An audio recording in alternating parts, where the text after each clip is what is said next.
nakapagpa... Uy, Janelle, ikaw pa na yun. Hi, kaibigan ko. Ay, hello. Hello po. Saan kayo pupunta?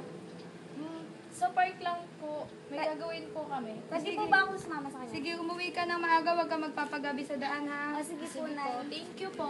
Bye-bye. O yan, nakapagpa-approve na tayo ng papeles mo sa komite para sa business na itatayo mo. Ano nang balak mo ngayon?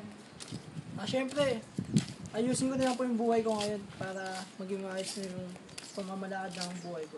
Sigurado ako kung nandito ang mga magulang mo, matutuwa sila sa inyo at ipagmamalikad ka nila. Oo nga po eh. Sayang nga po eh. Wala ka bang balak na humanap ng magiging nobya mo? Di ko pa maisip eh. Wala pa po akong plano. Dapat pag-isipan mo na yan, hindi ka bumabata. Para may makakasama ka na magtaguyod sa buhay at tumanda, makakasama mo kapang habang buhay.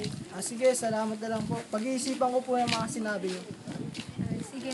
Basta sa bagong taon, kung wala kang makakasama, maaari kang pumunta sa bahay namin, ha? Sige po, salamat po. Sige, mag-iingat ka pag uwi, ha? Apo. Salamat.